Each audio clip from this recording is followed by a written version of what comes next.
Muy buenos días a todos. Hola, en esta hora vamos a continuar con el seminario que hemos tocado las últimas veces, justicia social versus justificación por la fe. Y hoy vamos a hablar un poco acerca de la creencia adventista en relación al pecado original. ¿En qué cree ahora la iglesia adventista? Tocamos las veces anteriores eh, la definición de pecado, eh, qué tiene que ver esta definición con la terminología de pecado original, que es originalmente desarrollado por el filósofo romano San Agustín de Hipona y que es parte de la doctrina de la Iglesia Católica. También pudimos ver que los pioneros, los fundadores, los que Dios eligió para poder dar luz a esta iglesia, no creían en esta doctrina. Pudimos mostrar citas del espíritu de profecía, donde queda claro que pecado no es un estado, sino es una falta cometida, y tiene que ver con la facultad de poder decidir entre el bien y el mal. El día de hoy vamos a hablar acerca de la creencia adventista en relación al pecado original en nuestro tiempo. En el libro Mensajes Selectos, página 238, párrafo 3, declara el espíritu de profecía: el enemigo de las almas ha procurado introducir la suposición de que había de realizarse una gran reforma entre los adventistas del séptimo día, y que esa reforma consistiría en renunciar a las doctrinas que están en pie como las columnas de nuestra fe, y que había de comenzar un proceso de reorganización. Si se efectuara esta reforma, ¿qué resultaría?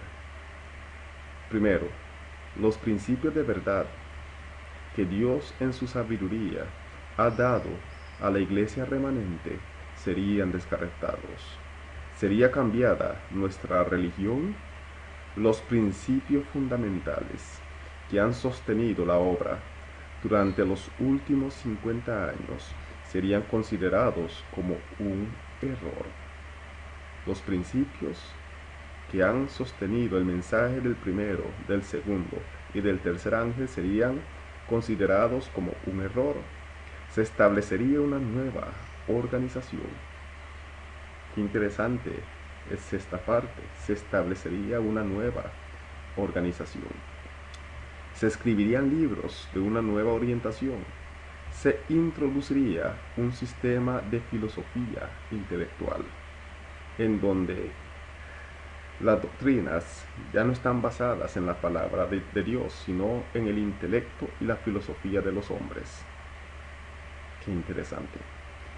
Los fundadores de este sistema irían a las ciudades y harían una obra maravillosa. Por supuesto, se tendría poco en cuenta el sábado y también el Dios que lo creó. Continúa diciendo: no se permitiría que nada se interpusiera en el camino del nuevo movimiento. Los dirigentes enseñarían que la virtud es mejor que el vicio, pero habiendo puesto de lado a Dios, resolverían depender del poder humano que no tiene valor sin Dios.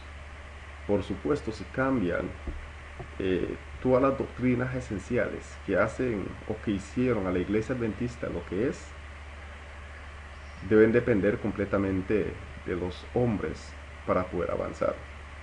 Porque cuando se deja a Dios o el pueblo se aleja de Dios, entonces empieza a adoptar normas humanas para poder sostenerse. Pues sin el Espíritu de Dios hay que adoptar otras formas engañosas de filosofía. Su fundamento estaría edificado sobre la arena, y la tormenta y la tempestad barrerían la estructura. Después hace la pregunta la sierva del Señor: ¿quién tiene autoridad para comenzar un movimiento tal? ¿Acaso Dios les dio alguna autoridad a las personas que han de hacer esto o que hicieron esto? Tenemos nuestras Biblias, tenemos nuestra experiencia testificada por la operación milagrosa del Espíritu Santo. Tenemos una verdad que no admite transigencias.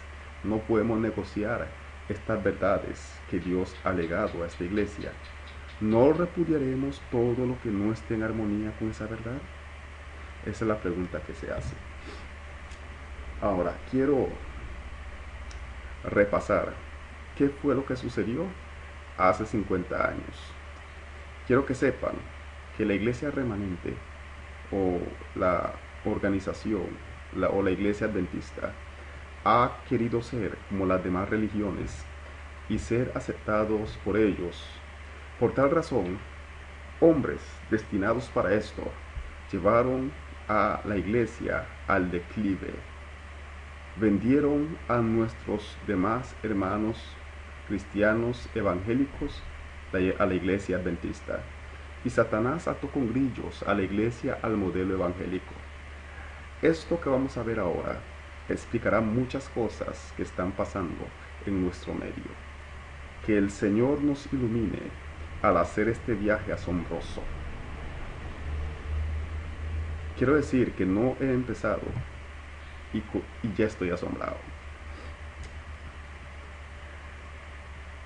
La sorprendente influencia de un hombre evangélico en la denominación adventista. En el año 1955, en la primavera, el señor Walter Martin tocó a las puertas de la organización adventista del séptimo día. Mientras servía de director de sectas y apologética de la casa de publicaciones Sonderbank, una casa de publicaciones que ahora es manejado por el magnate Rupert Murdoch. Había escrito un libro titulado El surgimiento de las sectas, The Rise of Cults, en el cual declaró que los adventistas pertenecían a la despreciable categoría de sectas no cristianas. Sin embargo, él deseaba aprender un poco más de esta denominación. Se sobreentendía que su investigación llevaría a conclusiones desfavorables. No obstante, él expresó su deseo de conducir una evaluación completa y razonable. Para lograr esto se requería acceso tanto a las fuentes históricas como humanas de la iglesia adventista del séptimo día. Su requerimiento era simple: por favor, cooperen. Entonces aquí vemos algo extraño. Un hombre que no es adventista, que es evangélico, decide hacer una investigación para conocer más de la fe adventista. Pero antes de hacerlo, este hombre ha concluido que los adventistas son una despreciable secta. Sin embargo, pueden redimirse si permiten que este hombre, Walter Martin, revise todo lo que tiene la iglesia para ver si puede ser favorable. Ahora, se sobreentendía que su investigación llevaría a conclusiones desfavorables. Sin embargo, él quiso hacerlo. Y su requerimiento era: por favor, cooperen. Pero, ¿por qué razón la iglesia debía mostrarle a el señor Martin si era secta o no? En realidad, ¿cuál era la intención de eso? No era necesario mostrarle a alguien si somos o no somos una secta. En realidad eso no interesa. Pero vemos que acá la iglesia empieza a buscar el apoyo humano. Qué interesante es esto.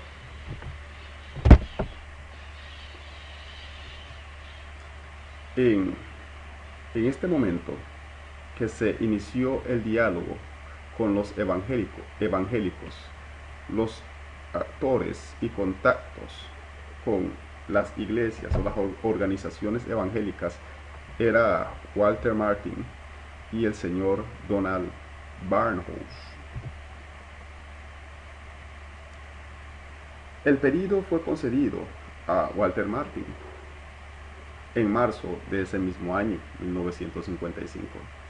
Walter Martin, acompañado por George Cannon, un profesor de griego en la facultad del Colegio Misionero en Nyack, Nueva York, viajó hacia Washington para su primera entrevista. Los que participaron de esta entrevista con el fin de mostrarle a los evangélicos que la iglesia adventista no es una secta, sino es una iglesia como ellos, como los demás,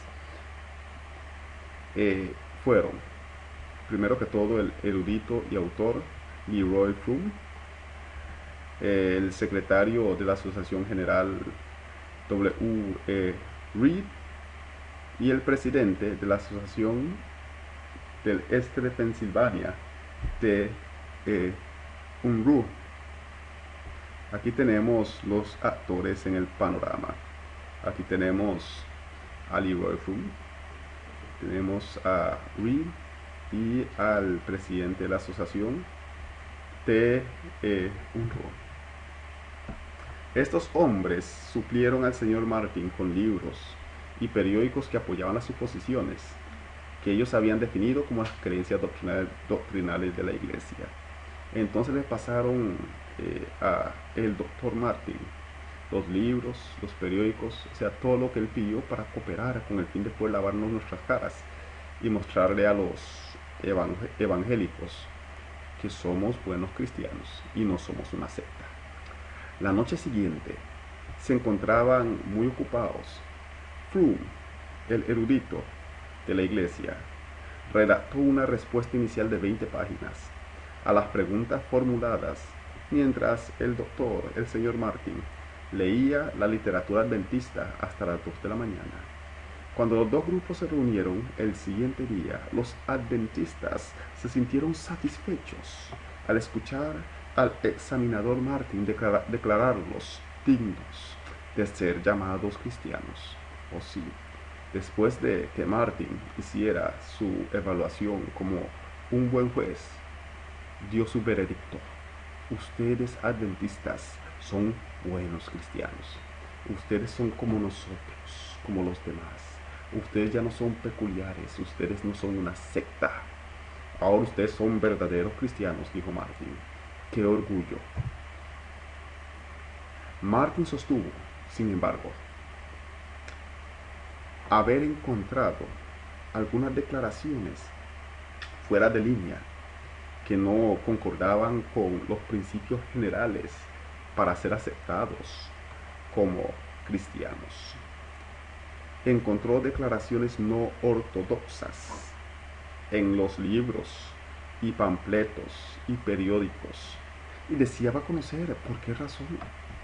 O sea, Martin dijo: ustedes son cristianos, ustedes son dignos de ser llamados cristianos, ustedes no son una secta como yo creía antes. Sin embargo, me parece encontrar cosas que están fuera de línea para que yo los pueda llamar completamente cristianos. Y deseaba conocer el porqué. Cuando este hombre expuso los ejemplos que él consideraba como herejías inequívocas, los eruditos adventistas se encontraron sorprendidos y pasmados. Ellos meramente pudieron replicar: se ha iniciado una enmienda. Entonces, Martin encontró cosas no ortodoxas en relación a las creencias adventistas, y los eruditos dijeron: vamos a cambiarlo. Qué interesante es esto. Al principio del mes de agosto, el señor Froom urgió que la delegación adventista fuera expandida por una persona más, por Roy Alan Anderson, el secretario de la Asociación Ministerial de la Asociación General y editor fundador de la revista Ministry, que es una revista que aún en este tiempo se maneja. Lamentablemente, las ideas de esta revista están fuera de la línea de las doctrinas fundamentales adventistas que fueron legadas por los pioneros. Había estado envuelto informalmente este hombre desde abril. Ahora se le estaba pidiendo que prestara sus talentos para esta obra permanente. Entonces, Walter Martin no queda convencido de que los adventistas son cristianos. Entonces, para poder convencerse él y poder convencer a los demás cristianos evangélicos de que los adventistas son cristianos, se prolonga la investigación de Martin. Ahora, ¿cuáles eran las acusaciones de los evangélicos por medio de su embajador Walter Martin? Primero que todo, se estaba acusando a la iglesia de enseñar la naturaleza pecaminosa de Cristo. 1. 2. La teoría de una expiación incompleta. El galacianismo, es decir, salvación por medio de la ley y no por medio de la fe, según Walter Martin. Walter Martin decía, la salvación es por medio de la fe y la ley no importa. No importa que usted viva una vida de pecado, porque eso no es importante para la salvación, decía Martin. Y por último, un sectarismo extremo. En otras palabras, los adventistas van al extremo porque quieren vivir vidas rectas. Son muy sectaristas. Por su parte, los adventistas aseguraban que estas áreas de dificultad, ¿cuáles? 1. La naturaleza pecaminosa de Cristo. 2. La teoría de una expiación incompleta. 3. La salvación por medio, según Martin, de la ley. O mejor dicho, que la santificación es obedecer a la verdad, a la ley. Eso hay que cambiarlo. ¿Ok? Es un área de dificultad. Y por último, un sectarismo extremo. Es decir, tratar de vivir vidas rectas. No representaban, según los adventistas, o los líderes mejor, las enseñanzas principales del adventismo. ¡Wow! Qué interesante, ¿verdad? Qué tremendo es esto. Pero sigamos observando. Se hicieron planes para formular las contestaciones adventistas a las preguntas del señor Martin, para luego hacer que éstas se publicaran en un libro, después de haber sido inspeccionado minuciosamente por los líderes adventistas alrededor del mundo. Este libro llegó a ser conocido como Preguntas sobre Doctrinas, Seventh-day Adventist Answers, Questions and Doctrine. ¿Okay? Preguntas sobre doctrinas de la Iglesia Adventista.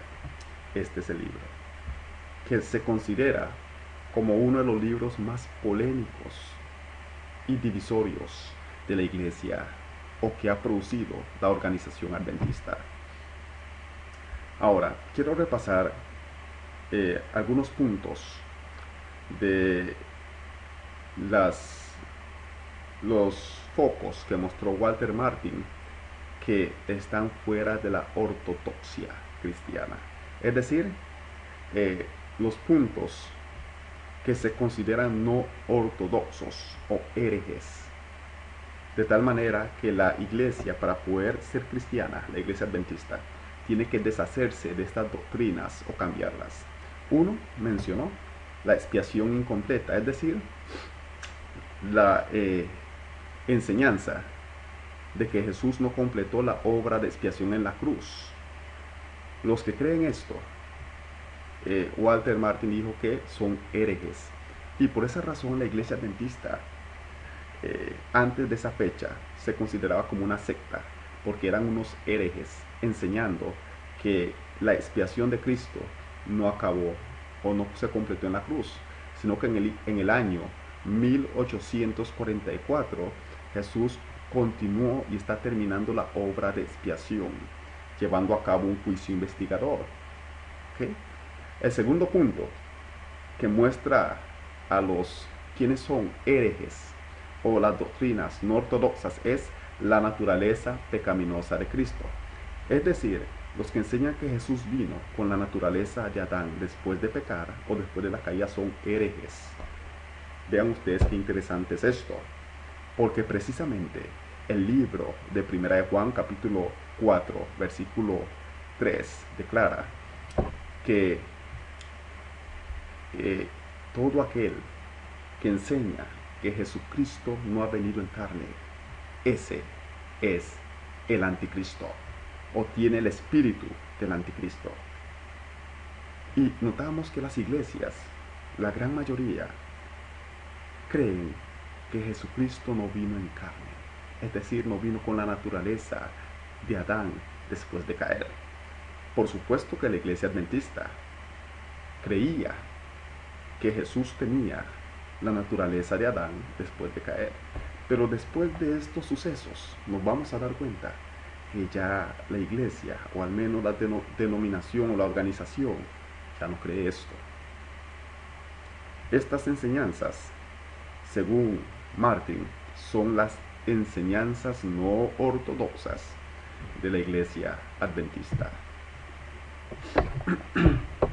En el libro Question and Doctrine, este libro tenía las doctrinas esenciales del adventismo, pero por consejo de un evangélico, Martin, y para quedar bien y poder hacer que nuestro juez Martin se sintiera complacido y que nos declarara justos, rectos y cristianos, se declaró en el libro de Question and Doctrine, o pregunta sobre doctrina, que la obra de expiación en la cruz fue una obra completa. Entonces, si eso es cierto, todos los sucesos que se dieron desde el año 1844, tales como el cruce de Jesús del lugar santo al lugar santísimo, queda hecho por tierra. La obra sumo sacerdotal de Cristo en el santuario queda por tierra. El asunto del santuario celestial queda por tierra. ¿Qué santuario hay? Si al fin y al cabo Jesús terminó su obra en la cruz y no se hizo sumo sacerdote y no entró en el santuario del cielo para continuar con la obra de santificación, ¿qué santuario en el cielo hay? No existe. Y si no existe santuario en el cielo, ¿por qué? Porque la obra fue completa en la cruz. Y si en el año 1844 Jesús no pasó del lugar santo al lugar santísimo, entonces ¿para qué ser adventista? Y ese mensaje de los tres ángeles que tanto se habla, ¿qué importancia tiene? Si al fin y al cabo está conectado con 1844. En otras palabras, aceptar las declaraciones que Martin decía que eran inortodoxas es básicamente no ser adventista. Es mejor considerarnos una secta y mantener nuestras verdades distintivas que aceptar las verdades de estas iglesias pseudo-cristianas que no están predicando la verdad porque están enseñando que nuestro Señor Jesucristo no vino en carne. Segundo, se declaró que Jesús vino con la naturaleza de Adán antes de pecar. Estas fueron las doctrinas que fueron incorporadas dentro de la iglesia adventista en el año 1955. Y desde ese momento, los mensajes de verdad presente para este tiempo han sido dilucidados y no han sido predicados como deben ser. Desde ese momento se han oscurecido. Aceptados estos puntos en este libro, Walter Martin declaró a la iglesia adventista como iglesia cristiana y no una secta, y que debía tomarse de esta manera por todo el mundo evangélico. Ay sí, qué felicidad. Y la iglesia adventista, escúchenme bien, cayó en la trampa del diablo. Dejó de ser peculiar, quiso ser como las demás naciones, se metió una nueva organización y desde ese momento se empezó a sacar libros de una nueva orientación. Lo mismo que dijo la profetisa hace tantos años llegó a ser cierto. Después la gente dice, mira, la hermana White no es profeta. Lo que estaba en juego y lo que echaron por un tapete nuestros líderes, ¿cuáles fueron? El Dr. Barnhurst fue riguroso en su evaluación de la doctrina del juicio investigador y la doctrina del ministerio de Cristo en el lugar santísimo. comenzando en el año 1844. ¿Qué era lo que estaba en juego? Mencionó el doctor Barnhouse. A mi parecer, estas son invenciones humanas para cubrir un chasco. El mismo evangélico terminó diciendo que todos los pilares de la iglesia adventista son invenciones humanas. No fue algo dado por Dios. No fue que el Espíritu Santo dirigió a estas personas para fundar esta iglesia, el remanente que ha de terminar la obra del Evangelio en este mundo. Se estaba formando, por supuesto, una nueva organización, una nueva teología. La teología de la expiación incompleta y de la naturaleza no pecaminosa de Cristo. Y las dos minan los pilares de nuestra fe.